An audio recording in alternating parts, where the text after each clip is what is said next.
So the question that you raised was one of being able to buy without money. And you found a verse in Isaiah that said, if you thirst, come to the water, and if you have no money, come and buy. That's right, Isaiah 55. So, Isaiah 55.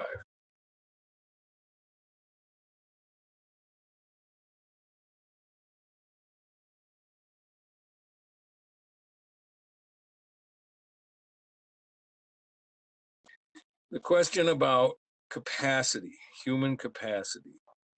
The capacity predated money. The capacity to interact with each other predated money.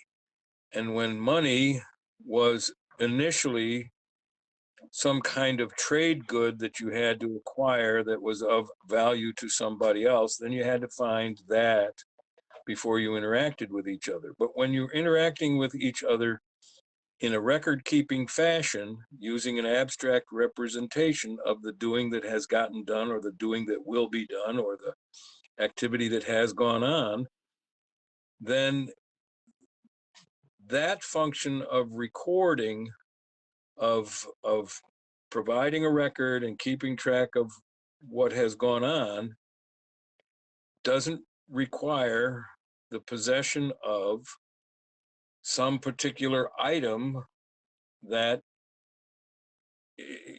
precedes everything else in terms of your own full capacity.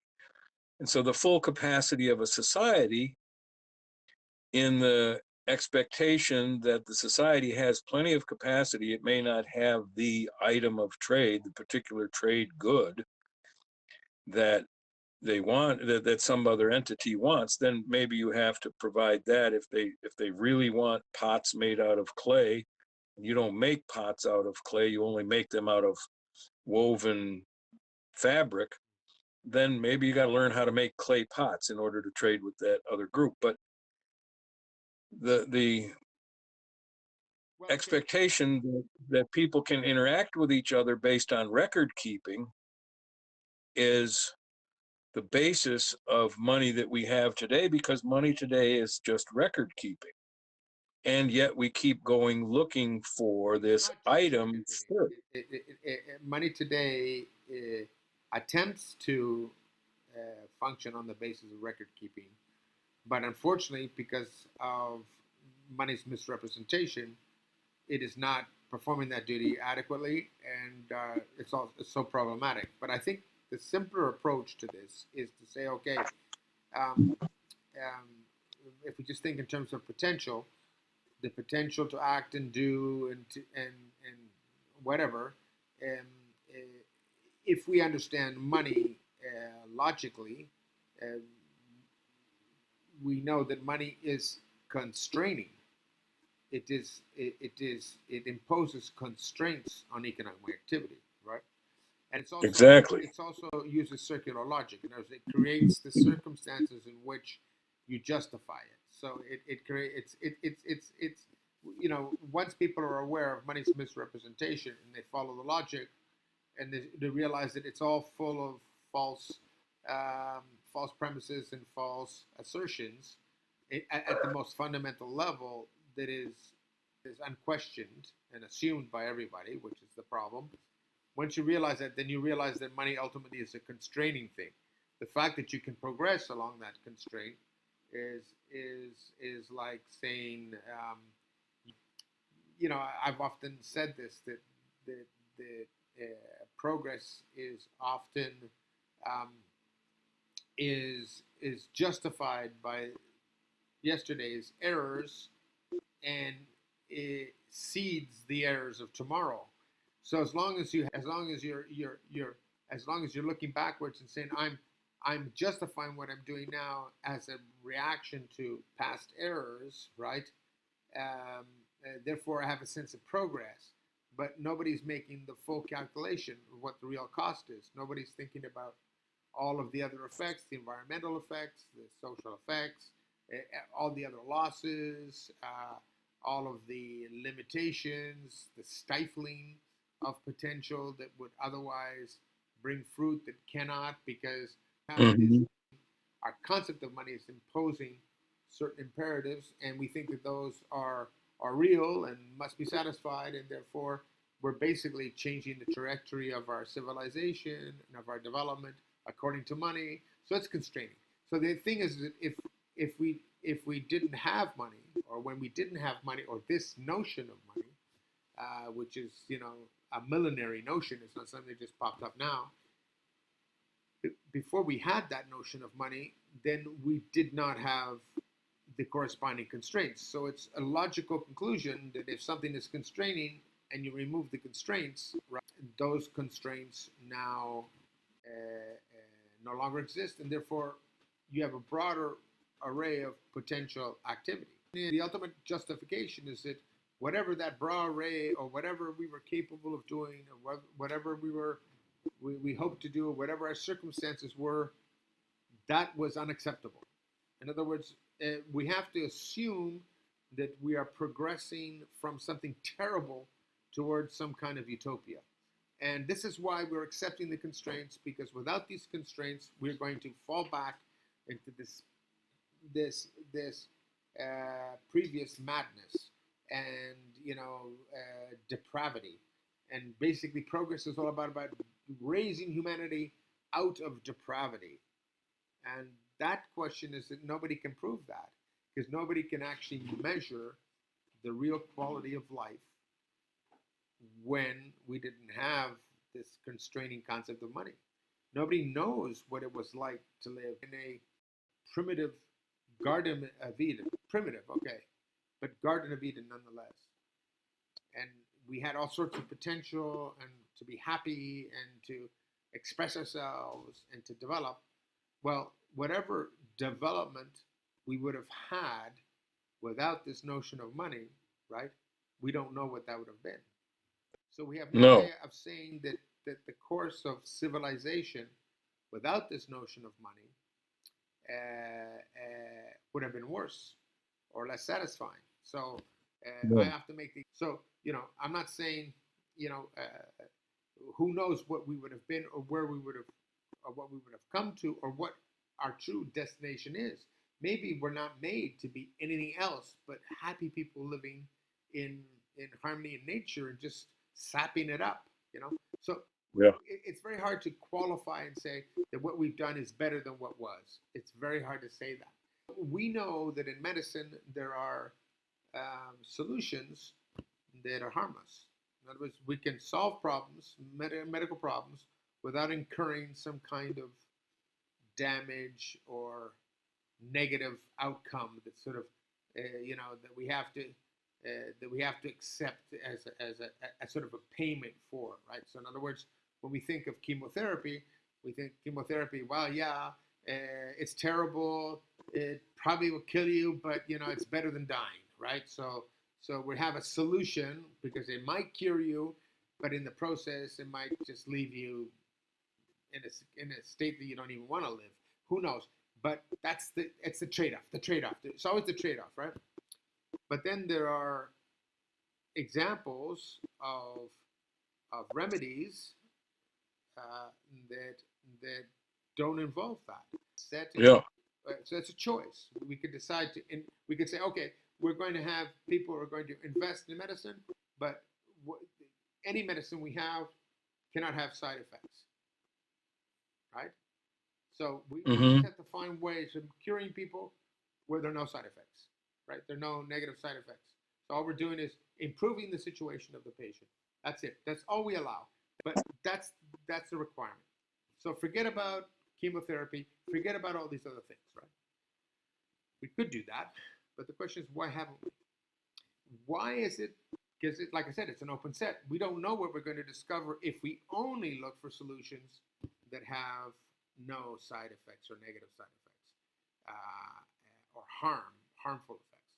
So the question is, why do we choose to focus on solutions that have potential harmful effects?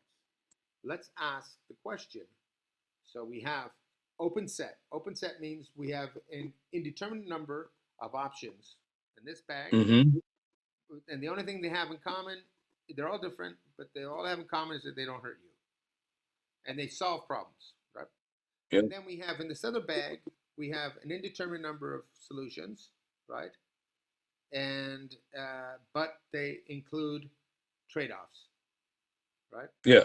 So the question is that if there exists the first bag, which I think it does exist, and seeing that they're both open sets, in the sense that they're not closed sets, right?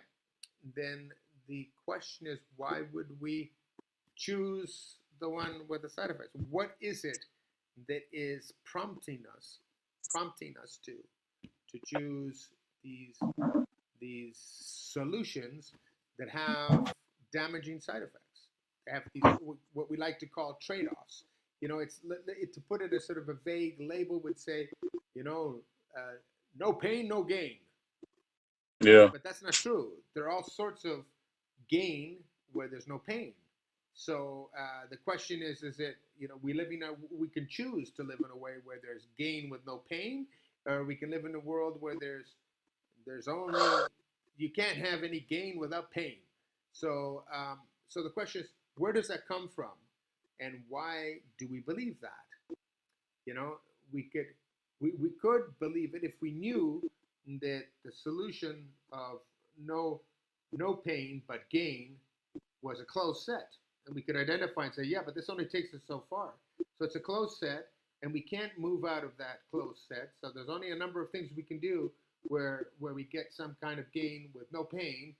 But if we want any greater gain, we're forced to go into this other box Mhm. of solutions, and that's vast. There's so we just can go on forever with you know these kind of things. So you're so But you're suggesting my question, what is it that makes us think that way? And I think the money thing is that somehow we've inculcated this idea of payment. We have this idea that we can't get anything unless we give something, which is false, because in nature everything is given, right? right? At least the things that are essential. In other words, you know, if we didn't pollute the water, then water would just go through us and back into nature, and it would just recycle, and there would be no Mm. problem, and we'd have all the water we need. And the same thing with any kinds of nutrients. If all we did was take in nutrients and then excrete what we didn't need to use, it just go back and recycle, no problem. If we don't pollute it, if we don't contaminate it, so there is no idea. There is no concept of payment. We just simply live and consume. So where does the idea come of gain versus you know gain pain for greater gain? Where does that come from? We have to be unaware of the open set in the no side effects world and no bad side effects world. We must not be aware that there is the possibility that that open set condition exists. Yeah, If we, yeah, but we if don't. we don't, We consciously don't know whether it's open or closed. We don't even think about that. But something is working to make us but believe something is telling us that the that other it set is. is an open set. Yeah, the other side it's got all the opportunities there. As long as we're willing And, to pay, right? As long as we're willing to suffer to gain. The more but we we're suffer, the comparing, more we gain. right, but we're comparing our belief that this other is an open set and this has the possibility of being a closed set and doesn't even have the possibility of being an open set. Yeah, but yeah, And we're kind of, well, the we've effect is painted that. ourselves into a corner by thinking that, because if we No, but the actually effect is knew that. The effect is that, but we don't even think about. We're not even aware of whether it's open or closed. We don't even think about it. We're always stuck in this thing about uh, gain with pain. So what I'm trying to say is that there is no logical explanation for this. There is no scientific basis to say that we have to choose progress or improvement along lines that involve creating pain, which is creating other problems. right. So, so we know already that we're off course because we can say, okay, I'm not responsible for my life. I mean, I'm not aware of myself saying I'm going to do this. I'm going to be born Marc Gauvin and come down to the earth and spend so many years. And I've decided I'm going to no. I'm just here, right? So something else created this. Something else put me here, and here I am, right? So I have the choice. I can I can say, okay, I'll do no harm, right? And I'll simply live according to my nature, right? And I don't want to play the I'm going to look for gains. I mean, that doesn't mean that I'm a lazy son of a bitch, because I may want to fruitfully enjoy the process of growing.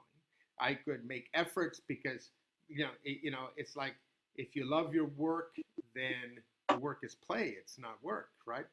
So Right. so I can do that so many ways. So it's not that I'm lazy. It's not like I'm a bum. It's just simply that I'm not into the game of suffering in order to gain.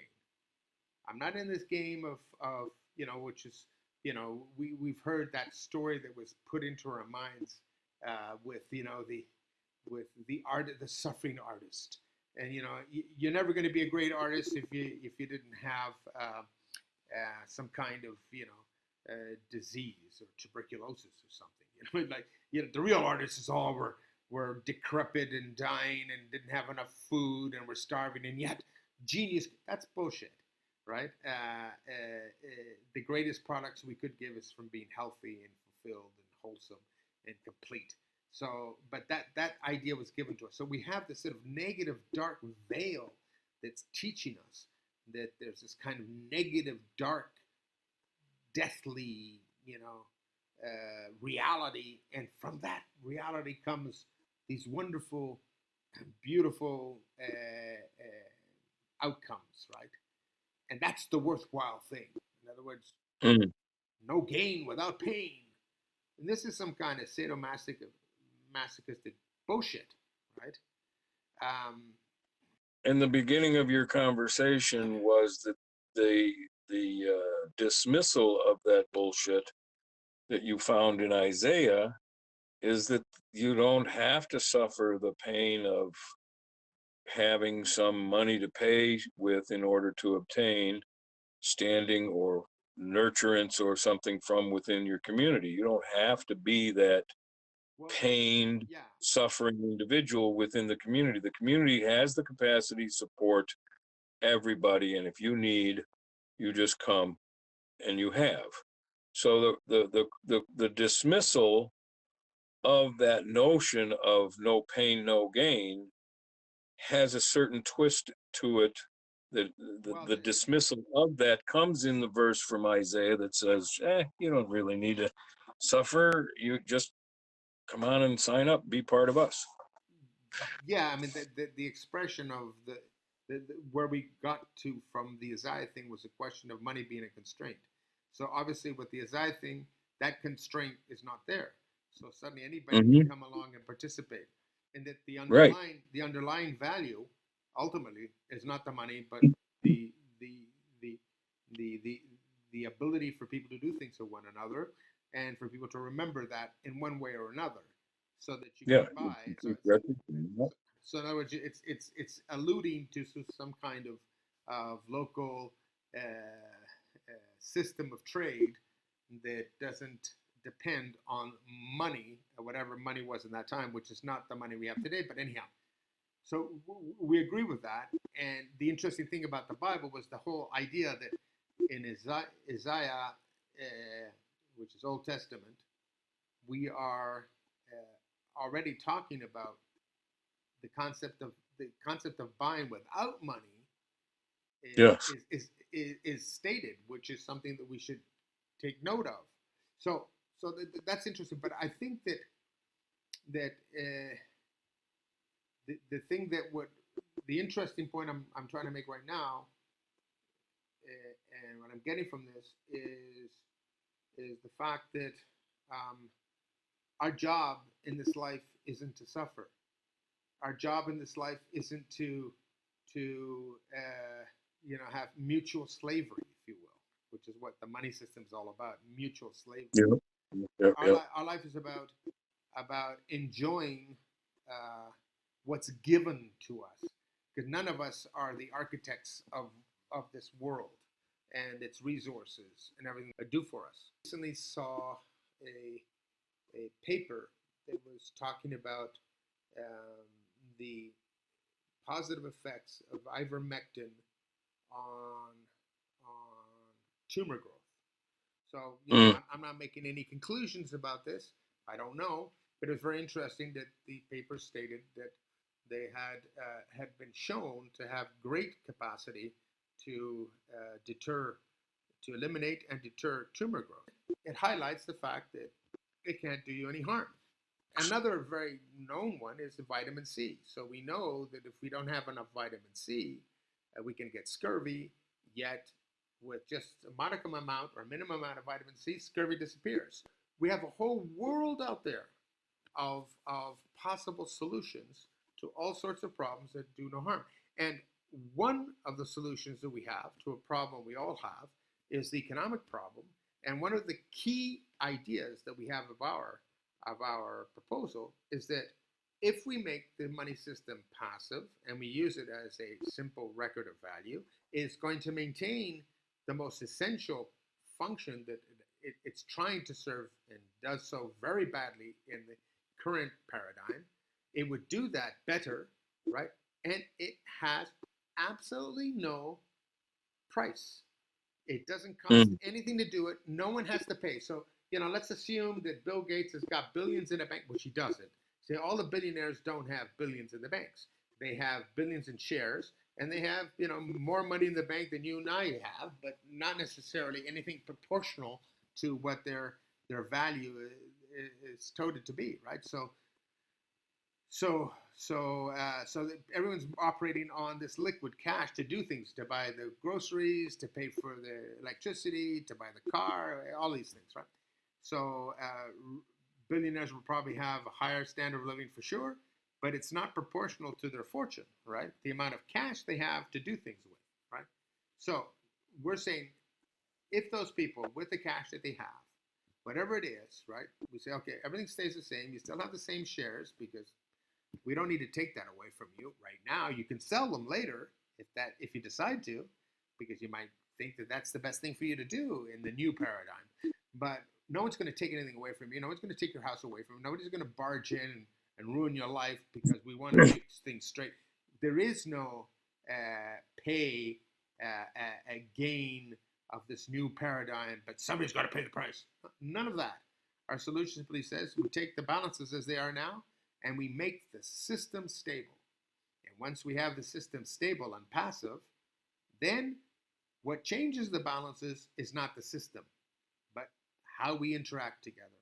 And everybody has an opportunity to participate. Everybody has an opportunity to come in. So we have a solution that has absolutely no harm to anyone. No one can conceive of that. Everybody thinks that there must, not everyone, sorry, most think that, the vast majority think that there must be some kind of loss. If anyone's going to get any gain somewhere, there must be some kind of loss. And that's false, right? So if we take an example of, let's say that human beings survive on a fruit, right? So that's their diet is one fruit. Let's say coconuts, which is pretty complete food in itself, right? So let's assume everybody eats coconuts, right? And that's human beings are, just like koala bears eat eucalyptus leaves. Well, human beings live beautiful lives just eating coconuts. So the capacity to produce coconuts completely outstrips the ability for us to consume. So we have coconuts everywhere, and we're never going to run out of coconuts, right? So there is no concept that if I eat coconuts, somebody else is not going to have coconuts, right? Right? Let's say that that's the case, right? So that is a situation where everybody gets fulfilled with no one having to pay any price. How many of those situations exist? Well, like we said before, if we don't pollute the water, then we can recycle the water through our bodies and there's no problem, there's no pollution, right? Or whatever. So we have this recycling, natural recycling of water, and that nice natural recycling of water is sufficient to satisfy all our biological needs. So we don't have to worry about water. We don't have to fight over water, right? So that's an So example. what makes the system not work now is because we don't actually know, how do I say that? We don't know that the capacity that we have is presently restricted by our thought process that we first have to have this thing called money. Yeah. If we were living on coconuts and we knew that there was an infinite amount of coconuts that we could always have, we wouldn't be worried about our ability to feed ourselves. Okay. But because Absolutely. but Absolutely. because we're in a world that believes that there isn't this other thing that we keep thinking is a thing instead of simply a record of what we can do, we're focused on thinking we have to find that thing, and we actually have some sort of belief that that thing is not, ultimately abundant. It's scarce and we have to go find it, and that limits our entire capacity. Well, We're kind of stuck we between a believe rock a and a hard. lie. We believe a lie. Yeah, yeah. Whatever it And is, and it doesn't matter that what the lie belief, is. Once we believe a right? lie, it's And so we painted ourselves into a corner of ineptitude, incapacity, unfulfillment, and the whole whether, so not, and then we tell us this secondary story. Well, then you have to suffer some kind of pain to advance beyond these others whom we're all competing with. And since we're competing with each other instead of holding each other up, the it's, paradigm of lie has become the backdrop of reality.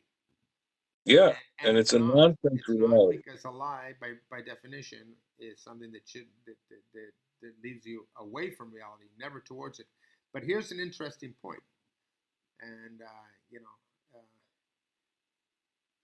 there are two fundamental lies that the devil told Adam and Eve in the Garden of Eden, right? The first lie is um, that if you eat from the tree of the knowledge of good and evil, right? So now you're incorporating evil into your knowledge set. Evil is wrong. It's lies. It's bullshit. Think of it that Mm, way. Not evil like some magnificently brilliant scheme that's just as powerful as reality that will take you off. No, it's fucking garbage. It's bullshit. It's it's the stuff that we're hearing from these nincompoops, Trump and Biden and all these guys running around pretending they're going to save the world. It's insane. So so so what we have is that we have this the lie that if you eat from the knowledge of good and evil, right, you will not die. mm, mm, And that is the first lie. And the second lie is that uh, um, uh, you won't perish, and that you will know as much as God knows. So God, in this context, is someone who doesn't lie, is the source of all truth, the creator of everything. So can't be wrong about anything, right? And so it's an extra dimension. I mean, it's outside of this world, creates this world from outside of it, and that's it. So it's not God isn't subject to this world. And let's call God just simply truth, the spirit of truth, truthfulness, right?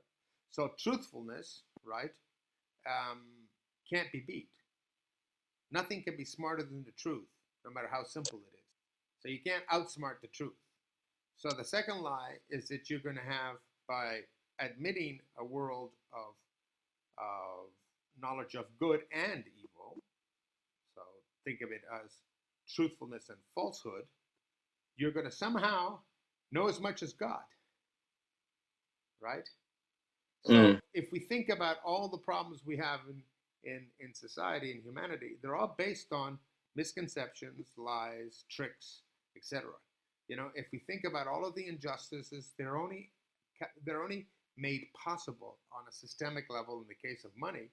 Most of the big problems we have in society are based on how money allows us to systematize what is wrong as what is right, right? And Mm. so, this other concept of, um, which goes back to our first discussion, you know, um, everything can be used for good and for evil.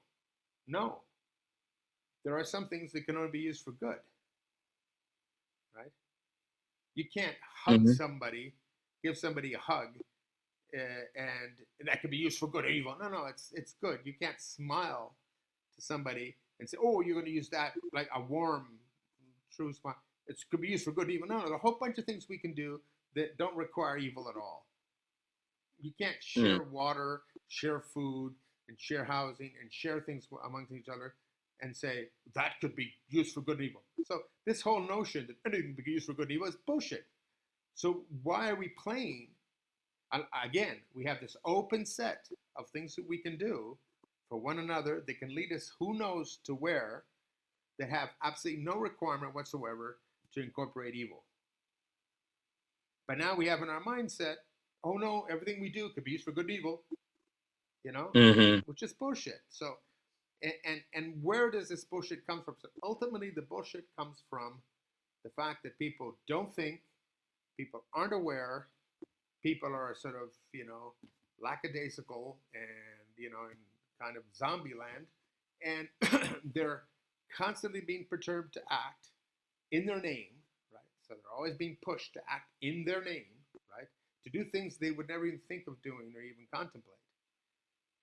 And the most powerful mechanism to do that on a systemic level in a sort of like push button kind of system is money, right? So when we were talking earlier about how do you make money?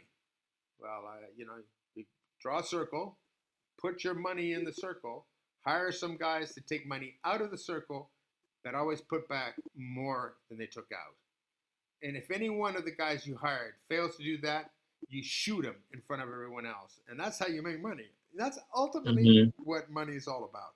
In other words, whenever you think about, I'm going to do it nicely, I'm going to dedicate myself to a good profession, and it's going to do a lot of good for a lot of people, but I'm making sure that I'm getting more money because you have to get more money. Inflation requires it. Mm-hmm. Your compounding mortgage requires that you get more than you put in. So everybody's trying to get more than they put in, and everybody's doing that. Everybody, and they're all justifying it by saying, "I'm a good person, and I'm going to dedicate myself to good things," right? And nobody's questioning, why am I keeping track of what I'm doing according to this concept of always getting more than what I put in? Why is that? Why is it necessary that I need money to operate that way in order to prove that I've improved or I've increased? So if I go out and work in the field and I produce more this year, was it because I owed more money to the bank on my mortgage? Or was it because I farmed properly? It's because you farmed properly. Because whether you owed money or not, if you don't know how to fucking farm, you're not going to increase your production. End of story. Right. Right. And the other thing is that we're finding out now is that we're producing more and more, but it's a lie. Because in order to game the system, we're producing more and more stuff, but it has less and less and less nutrients, right? Mm-hmm. And so nobody notices because it looks wheat looks like wheat, and only people who kind of observe and say, hey, when I was a kid, we used to buy the bread, put it on the shelf, and it didn't flour for fucking weeks. Now it flours on the second day, Mm-hmm.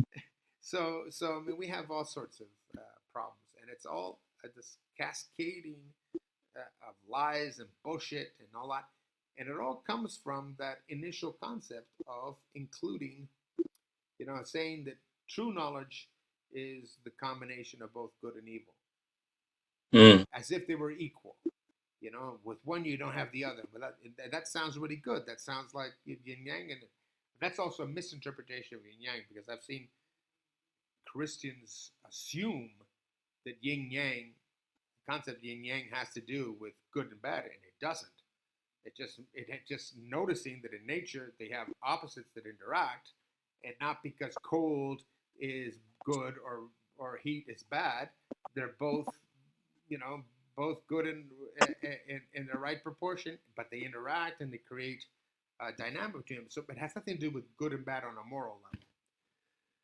But the concept of of good and evil, and I think the best example I have for that is C.S. Lewis, when he said that if you're going to talk about duality in life, right, you can only do that if you have, this is, I'm paraphrasing, right? So he didn't put in these words, but this is the way I put it.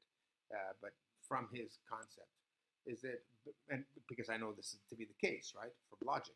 So you can only talk about two things that are complementary if they're perfect homologs of each other, all right? Mm. But if you have any feature that breaks that homologousness or whatever, that homologue or whatever, if that breaks that, then you don't have this complementary relationship. And what is that difference between good and evil? Well, according to C.S. Lewis, you only good is done for the sake of it. You only do good for the sake of good. You like Mm. nobody or almost no one, unless they're crazy, whatever. But the vast majority of people don't do wrong for the sake of wrong. They always do it for some ulterior motive, for some ulterior result, right? Mm. That which means that in essence, wrong defines itself from a standard of good, Mm. but good Mm. does not define itself from a homolog standard of bad. Mm. And that changes things on at least a moral level or conceptual level, because we know that there's good and bad because we have a common relationship with one another. We know we have empathy, and we know that if I won't want to do that to Marcus because I'd hate that to be done to me. And Right.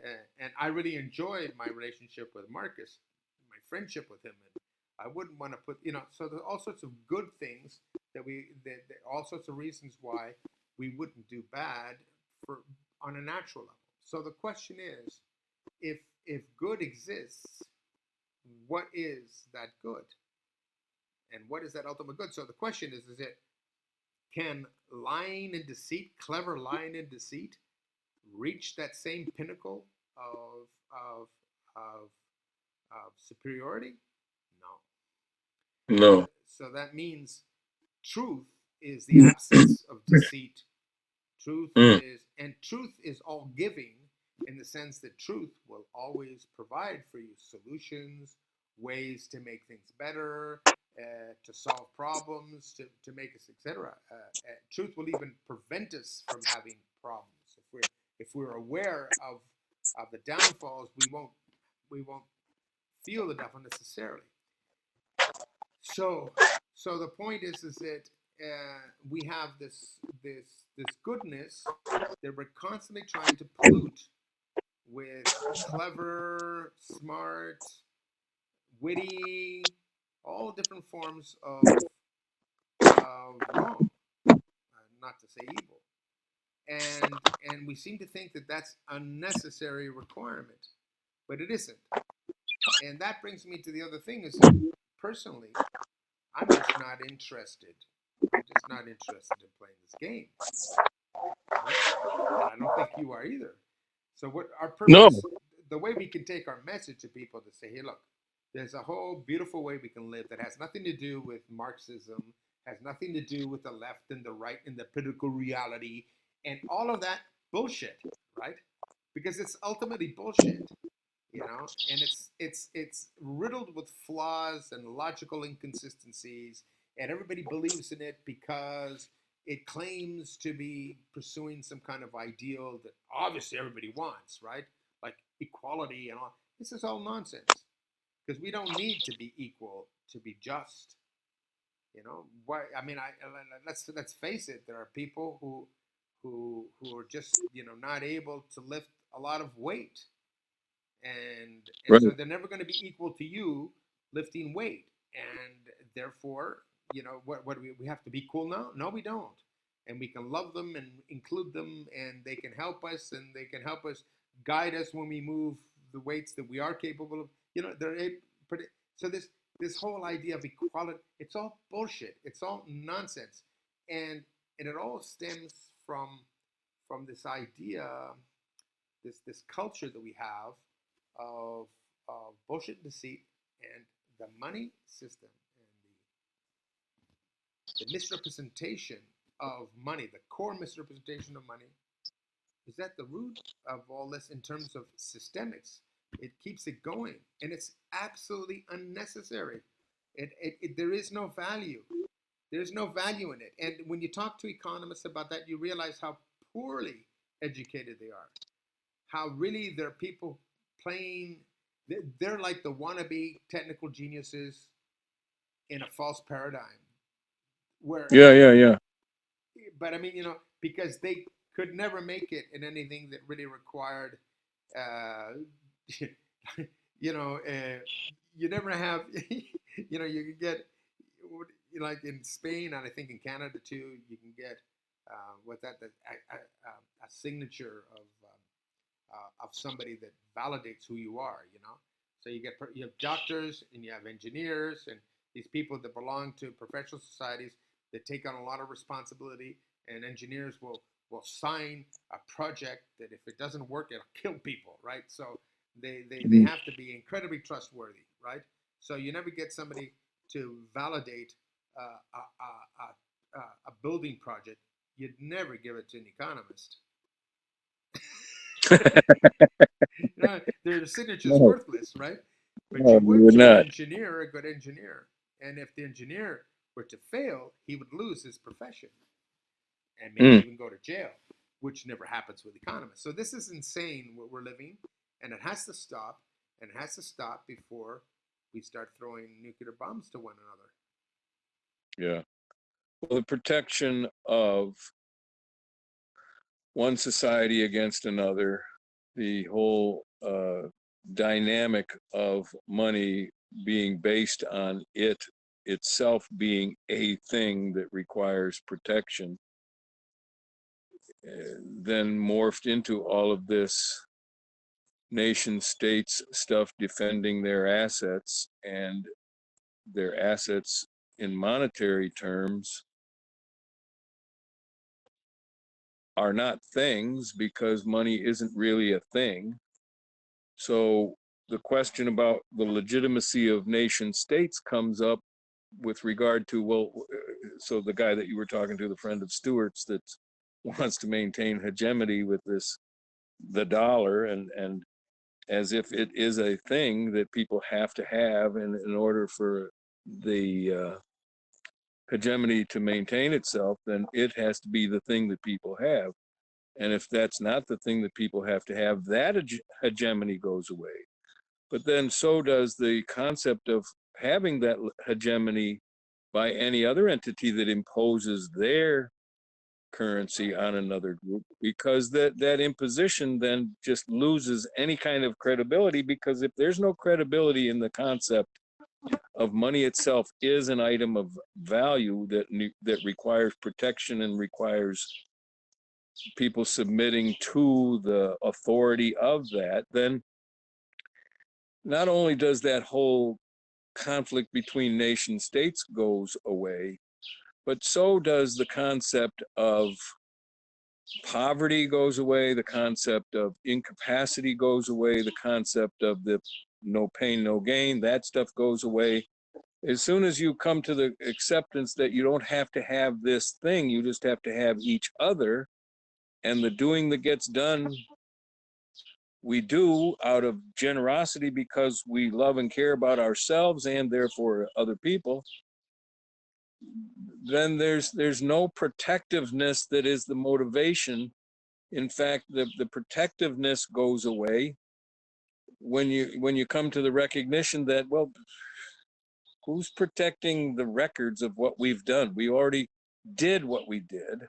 So there's no protection of that which we've done, because we've built all these houses and we've built this whole society and we've built all of this interactive capacity with ourselves. And so that doesn't really require protection. And you come to a recognition that human capacity is so highly restricted now on the basis of a misbelief, on the basis of a misunderstanding of what motivates what what's the right word? What gives the capacity to the society? It's not to have this particular thing, but it's just to have each other. If we have each other and we write stuff down, or not, we don't even have to write it down. All we have to do is recognize that we all belong. We remember. And the thing is, We can, the thing about writing down, the only reason we talk about making the money a passive system in the technical sense of the term, meaning that it cannot, it's designed in such a way that it cannot affect the environment, but it can still serve a function. The reason we're saying that we need to do that, the reason we're proposing a passive system is to, as a measure to take us off of the active form of money, right? So we're saying that money as an active system, right, is going to affect its environment. But if it's a passive system that still performs the function that money as an active system is trying to do but can't because it's active, right? Now we make money exactly. passive, so now it can do that function, but whether we need it or not, but we know we're not doing any harm and we're not changing our immediate circumstances because our immediate circumstances are based on relationships based on money. So we don't want to Hmm. break everything by saying, no, we drop money, then we're all left, we've haven't had thousands of years working with money and now we have no money. So what we do is we make the system passive, and that is an interim solution that guarantees that we can continue with our relationships as they are with no harm to anyone, right? So this is not a case of for a gain we have to pay some pain. So what we're doing is we're just creating this stable system, and on the basis of this stable system, right, we can now continue to operate and let our true nature manifest itself and produce the things we would and the things we would negotiate and want. But I think the other key, really important thing for me, anyhow, in my work these days, personal work, right, is the realization that we are not owners of this world. None of Mm-hmm. us are God. None of us created this world. None of us are. So all we are is at best stewards of what we have around of this world, and anything good that we can get that we've already determined that we could have a lot more of, right? And how much more maybe could be so tremendous that we really we're really missing out on a true, uh, whatever. That's so hard for people. It goes over people's heads, so we're not going to go there right now. But it could be so much better. So we have this idea that all that is given. All that is given. All we have to do is to not be the protagonists in the sense of the key. So we go back to this idea of a conflict between good and bad, where bad wants to be equal to good and say, I can be just as clever as you, and I can rule the world just as you can rule the world. But the truth of the matter is that's not possible because No. we can only live the only thing that's viable is what's truthful, what's good, because what's bad is just to be avoided at all costs. We can have the bounty of everything that this world gives us, which includes, it just, everybody wants to have wealth to do simple things that everyone needs, right? So basically, everybody's trying to amass wealth to ensure access to the simple things people need, whereas we could go directly to making sure everyone has those simple things they need. Which brings us to the Yeah. final thing, which I'd like to sort of wrap up because I think we're running out of memory here. Um, is we said the CCT movement in Spanish, which is Casa, Comida y Tiempo, and which would be HFT, House, Food, and Time. So basically, house food is sort of like a general label that incorporates all the basic things we need to have a wholesome, good physical existence, right? And then time is the amount of time that we spend to get that, right? So if we Mm-hmm. if we think of politics of social politics as sort of general high level objectives, what we want to do is we want to create a society in which absolutely everybody is guaranteed the highest quality of basic needs. And I'm talking equality. I'm not talking about the minimum you could buy. I'm saying, like good, rich food, everything that you need. That the effort that's required to guarantee that everybody eats well, in a wholesome, healthy fashion, that everyone has a good place to live, to protect themselves from the elements, and to be with their families and everything, to have basically an abode, right? And then all the other little things that they need, they really need to be able to thrive and live in this world. So that basic needs are guaranteed at a minimum expenditure of time, not a maximum, right? So what we're saying, from all of everyone, let's say I have this feeling that it's about 18 hours a week, like maximum 18, 20 hours a week for every person that are capable of working. So with that amount of effort, we would have a guaranteed top standard of living in terms of quality food, environment, and so that's where we work, and that's untouchable. Once we've achieved that, and we make that maintainable at a lower and lower and lower and lower investment time, right? So basically, we're spending the minimum amount of time to guarantee the maximum amount of. Once we have that, then the rest of the time is free to do whatever we want, right?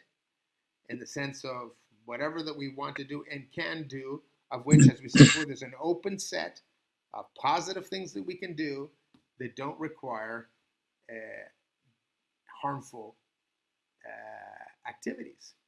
So we have this open set of things that we can explore and do and develop in. It's an open set, and we're free to do that because we're not slaves to buying ourselves a box in a wall called a home or an apartment, right? That's going to cost us, you know, uh, more than half of our working lives to pay for, and then buy food that is not nourishing and is good, but that will keep us alive, right? So that's where society is going now for the vast majority of people, right? So we want to turn that around as a political proposal. What we want is FHT, food, housing, and time. We want time for people. Right? So we're not going to trade our time just to be able to allow it to exist in this world that was given to everybody by God, right? No, we don't want that. What we want to do is the minimum amount of time to guarantee that. And let God help us, So if we have permaculture and et cetera like that, and we're producing gardens all over the place that are producing food, and then that's what we want. So that FHT, or in Spanish, CCT, which is Casa, Comida y Tiempo, should be a basic proposal. So we don't care who the politicians are. We, the people, say this is what we want. We have this clear. We want everybody to have top quality food and top quality. That's indisputable. It's like saying, we all like the Olympics, right? So we all understand that if we're going to have Olympics, then no matter what country you're from, we want to make sure you have shorts and running shoes, right? We're going to say, no, the shorts and running shoes are for some, and the other guys don't. No, everybody gets shorts and running shoes, and everybody gets food so that they can eat, because we don't want starving people competing in the marathon, right? That would mean it'd be meaningless, right? So we have a bunch of basic needs and requirements that anybody who's going to be in Olympic competition is going to have. And any competition where some don't have that is already invalidated, right? So everybody needs air to live. Everybody needs food to live. Everybody needs a house to live. So let's up the ante and make sure that the standards of food and housing, etc., are at a level so everybody has that. And then the competition stuff, we can do that on top of that platform that's untouchable, and see who's smarter than the other guy.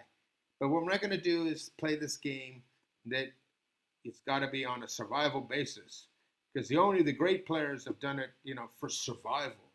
which is nonsense because it's another Um, fallacy. We've had great we've had certainly people that have overcome hardship to reach what they want, and that's commendable. But the point is that they didn't get where they did without the oxygen, the food, and nutrition they need to sure. do that, right? So somebody at some point gave them a break. The fact that they had a childhood, a depraved childhood that they had to come out of, and then somebody gave them a break, doesn't mean that it was the depravity of childhood that made them successful. What made them successful was the knowledge and whatever, and the necessary requirements to do that. So we have all sorts of these insane kind of absurd, no pain, no gain nonsense that is like a mind trap that we have to come out of. And that's what I think. What do you think? I wanted to go back to the mention that you made of the conversations that you have with Christians. And I also want to go back to this verse in Isaiah. Yep. And I wonder, so within the Christian community and within the religious community at large, whether they be Christian, Muslim, Jews, uh, any other Hindu, any other religion, the religious communities that do preach the abilities of humans to take care of each other, if they became more aware of the falsehood of this belief that Money is a um, requirement. Yeah. the money is a requirement, Mhm. maybe it's possible that they come to that awareness even through their own religious traditions, because if what you found in Isaiah is also found in other religious traditions, that the caretaking, the capacity, the ability of people to take care of each other already exists and existed long before there was this mistaken notion about money, that maybe within the religious communities we find traction with what it is that we're saying, such that it just seems to me that a lot of religious people hold that religious conviction to a point, and then they themselves also fall victim to the nonsense of the belief in money and the scarcity and the Well, first of all, the competition first thing they that make is that they don't engenders. make the distinction between whether money is, let's put it in biblical or religious terms, of God or of man. They take it as a kind of, it's like a reality.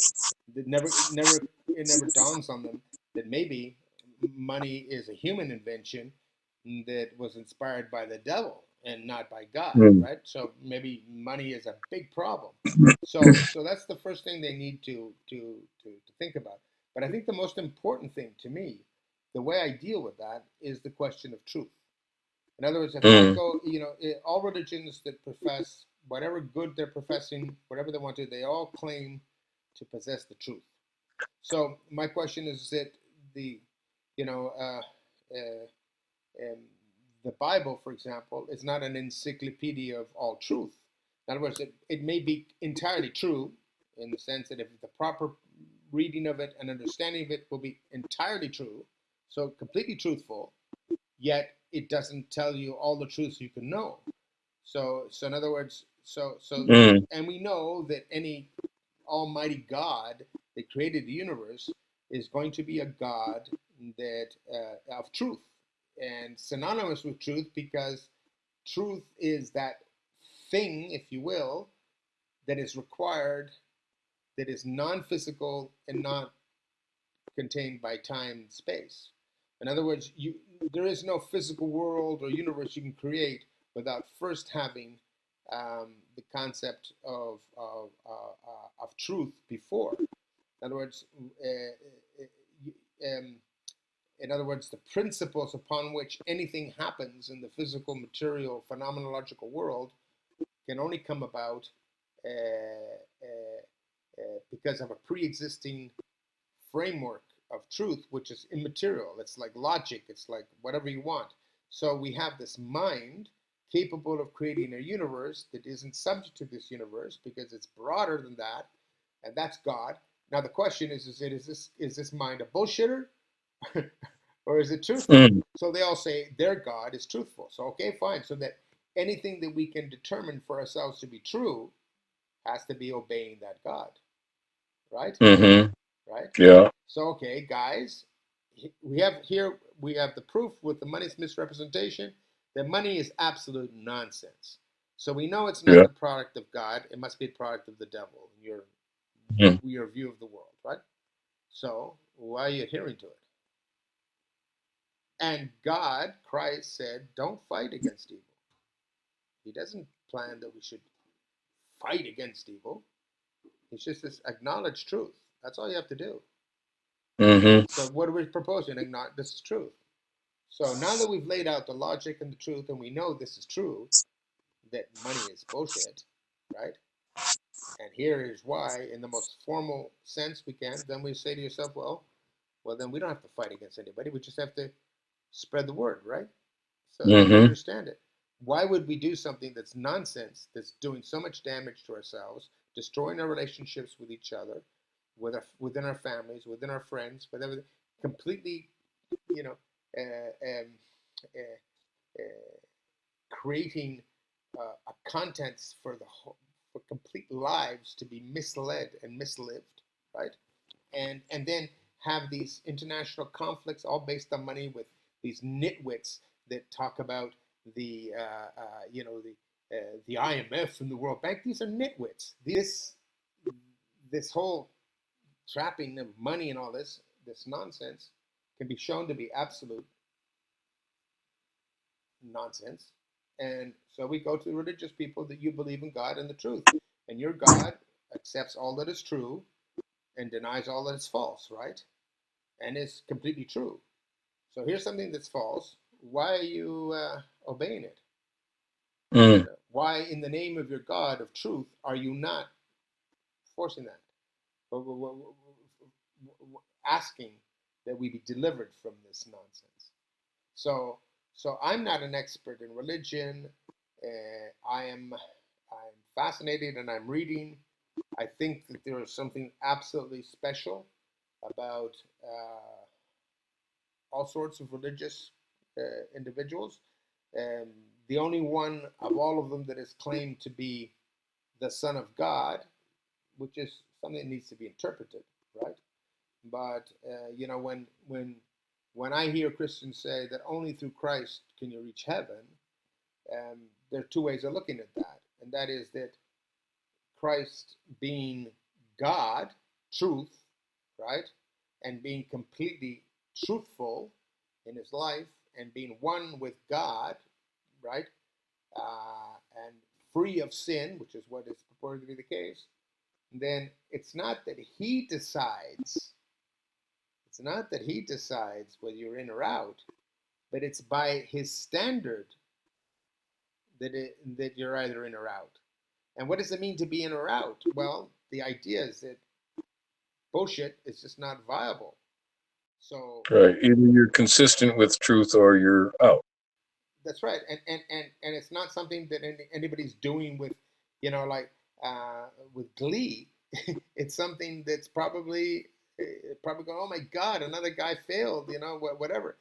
You know, the ultimate criticism of this whole thing would say, you know, in terms of the Christian world, is that why would God create a world and put these beings that are, apparently similar to him, in his image, and expose them to evil and deceit, right?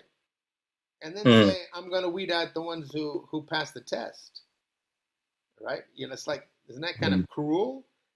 Why? Right. Yeah, I don't like that interpretation. And I said, why are we going through this? And the that's a big question that obviously, if we're interpreting this God of truth as being a willful personality that makes, on top of that, right, that has not just a mechanism, like the Holy Spirit is the framework of logic that allows you to determine what truth and what it is and all that. It's that spirit of finding the truth versus that. But the truth itself as a living God that desires, and as in the Bible talks about, um, when people fail, or when God brings down His wrath, He doesn't do it in glee. He does it in tears, because it's not sort of a vengeful type of wrath. It's like a necessity, whatever. So why does He do this? What's the purpose of this? And you know, what are the options? The options is nothing, right? Never happened. None of this ever happened. Never occurred. So once you say something's going to occur, something's going to be created, a universe is going to be created, then the next question is, do we want it populated by robots that are completely predictable, for an all-knowing God, creating a bunch of robots that are going to be good all the time and do exactly what they're supposed to do? It's pretty damn boring, right? So He says, we're gonna give them freedom of choice, right? And in the freedom of choice, then the true appreciation of good, of God, right, becomes a willful and loving act, as opposed to an obedient act or an act out of coercion. Because I think we can make an argument that the Bible is not about coercing people to be right, because at all times, God leaves people the freedom to choose, but doesn't coerce them, because that would be counterproductive. In other words, it doesn't want to create a world where everyone is good because they're scared shitless of God, right? That can't be the case. So he's got to allow good and evil to intermingle with good, and for it to weed itself out. And so the whole purpose of this would be, I'm not God, so I can't speak for God, but I can only imagine from what I've read, the whole purpose of this is to basically produce um, true goodness, true everlasting goodness that is genuine, true goodness that chooses goodness without in full knowledge, not in ignorance and fear, right? Right. And in that sense, it is the creation of that. Is that creation of that worth all the suffering or not? I'm not ready to judge. I don't know. All I know is that I'm not responsible for what's going on, right? so so I'm here, and I go, well, I I didn't do this, so I get to choose between right and wrong. Mm. And whenever I've chosen wrong, it's hurt. And whenever I've Mm. chosen right, even when there's been a apparent price to it, there's always been a great feeling of elation. So, I risk to do good things. I don't risk to do bad things. But the money Right. system makes you do that. Right? Makes you Well, risk to do wrong, right? In other words, it's like everybody's got it pretty much figured out that nobody gets rich by being a nice guy, right? So, so anyway, I keep going back to the questions about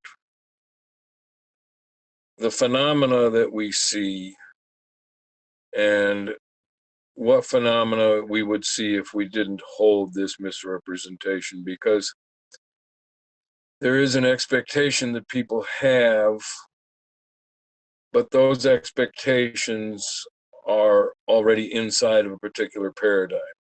yeah, And so the difficulty that a lot of people have is to come up with the notion that there would be a different reality altogether, and that all of that which the present paradigm creates wouldn't necessarily even be in front of us or part of us if we were inside of a different paradigm. And I think a lot of people really have a hard time believing that the misrepresentation of money brings with it all of these negative side effects that wouldn't exist inside of a different paradigm with a different notion about what money truly is and does. And it's And it's really, I think, it's really difficult to get people to think that so much of the negativity of our present existence simply wouldn't even be there, much less that we would have to contend with it, but it just yeah, simply wouldn't raise its head. It just wouldn't be there.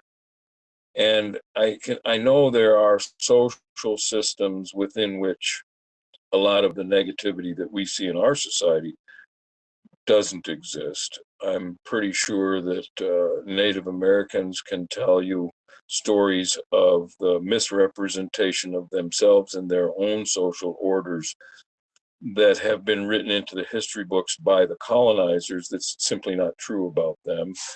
And the joke about it is that so many Europeans came to this continent and other places where tribal communities were fully intact and taking care of each other.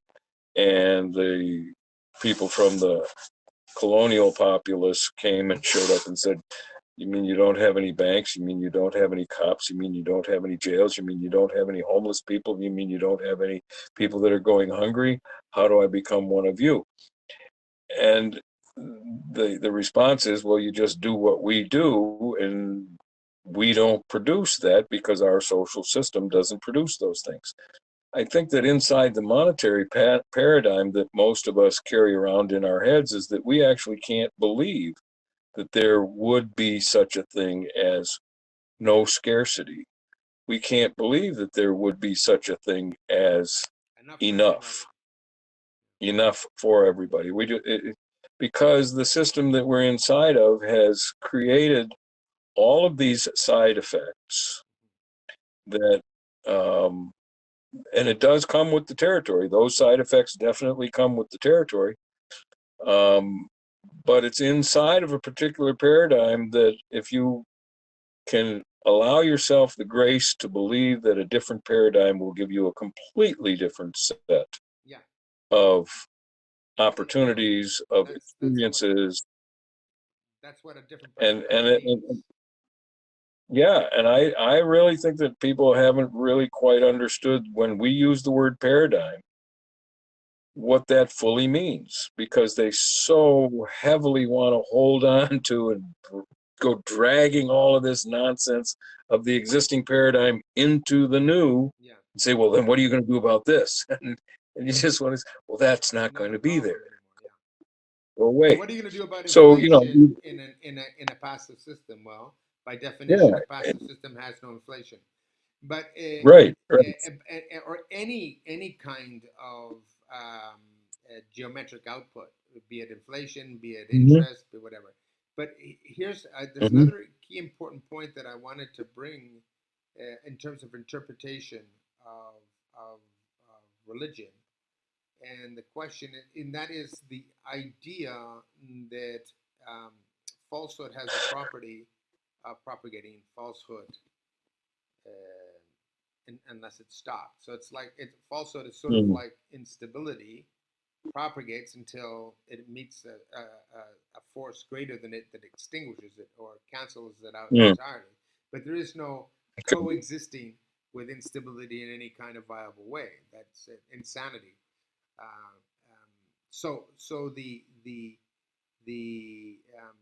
here's an interesting idea to think about, and this is for the Christian people, and that is, when they say that Christ died for our sins, right, and to liberate from our sins, what does that mean? That means that there was some kind of, we don't know what the full message was because we know that we don't have all the gospels, and we know that they've been touched and modified in different places by different authorities. We don't know to what degree, but a lot of it's come through, but we don't know what the full message was entirely, right? But so what if the message that Christ died for was so he says, okay, this is a key core problem that you have to fix, right? If you fix that, sin disappears, right? But Mm. because I'm telling you this, I'm going to get crucified, right? So Mm, here's the mm, game. I'm going to tell you this. I'm going to talk to you about this, and you guys have got to try to figure out amongst yourselves to get it out, right? Then I'm going to get crucified, and so when I get crucified, my crucifixion will be to have extinguished this core source of sin, right? mm, Now, mm, if the message that was the core source, or what the core source of sin wasn't clearly given, or etc., or didn't come out properly, that would be a real tragedy because then he would have died for nothing. But if he mm, died and suffered the way he suffered for that, right? Then the idea is that that would explain dying to free us from sin, because all we have to do to not have to be crucified ourselves is listen to what he was talking about and obey that logic or that truth that liberates everybody from sin. So nobody has to mm, get crucified anymore because all we have to do is go, shit, he was right. So I'm not trying to equate our money thing with the saga of Christ and the whole biblical and the Messiah and all. I'm not trying to do that. But there is sort of a parallel in the sense that, okay, so we have this thing called money, and this money is a logical misconception, to put it mildly. And this misconception is creating a dynamic that creates all sorts of problems everywhere, right? So, mm. do we have to continue suffering to learn our lesson, or do we just put out this core source, right? So, what is it that makes us think? What is it that makes us think that all of the wrongs produced by money can be compensated by some kind of good it provides? Well, we already know it doesn't provide good for the vast majority of people. It just creates Right. constraints and problems, impediments, right? So we can throw that out right away. So the question is that we just simply have to correct this misconception. And if we do that, then all of the problems eradicate from it are gone, which is what you were talking about. And therefore, we don't have to worry about what we would do because we wouldn't be doing. We wouldn't have to do anything about what doesn't exist anymore, right? So the simple conclusion is that no one has to suffer, no one needs to be crucified, no one needs to be a martyr. None of that. We don't need to fight against anybody. We just have to reason with to say this doesn't make any sense, right? Because if somebody's going to come out and say, "Hey, you guys, what you're saying about money is true, but if it gets out, I'm going to shoot you." Well, I mean, Mm. if it gets out, if it doesn't get out, we're all shot already, right? That reminds me of a We've joke. shot ourselves. Yeah. But it reminds me of a joke of a guy who's got beaten up in the park and everything is, he's bruised all over. His lip is cut and his shirt's torn and all that. And he's talking about how he got beaten up by these guys who robbed him. And he's going through all of the details of all the evil things they did to him. And the cop occurs to the cop that says to him, he says, "Yeah, but why didn't you try to do something about it?" And he says, "Because I was afraid they're going to beat me up, you know." And that's the kind of situation we're in. Like, we have to Yeah, fix this because it makes no sense. So how do we right. get that message across? The misrepresentation of money. I want to make a suggestion that this whole Isaiah thing Yeah, is something to be brought not only to Christians, because Isaiah is Old Testament. And exactly. I don't know whether the book of Isaiah is in the Muslim Yeah, it's the uh, Abrahamic traditions. scripture. We all share the Old And Testament. so the questions about that brought to more than Christians, and then the whole question of the misrepresentation of money, using Isaiah to say that, look, if we read that scripture and that scripture says you have purchasing power without money, then Let's practice why it. are we so hung up on what's the practical use of money? It's kind of absurd. Well, there And could if be a that can practical be use of raised, money. There could be a practical use of money, and that money, if it's done properly as a record of value, can help us. But it's certainly sure. not necessary. and it's certainly Oh, there's no reason why money should be a source of all this suffering and inequity and yeah. iniquity So, and so my recommendation, my suggestion is that we use this Isaiah verse yeah, in our conversations with Muslims and Jews, absolutely. and raise this question about interactive capacity, and the interactive capacity not being dependent on having that thing called money, because it says right there in the verse, if you have need, come and buy. And if you have no money, you get to come and buy. Maybe the guy No, with it the says money. specifically those without money come and buy. Yeah, yeah, So yeah. it's an imperative. So it's a really interesting verse.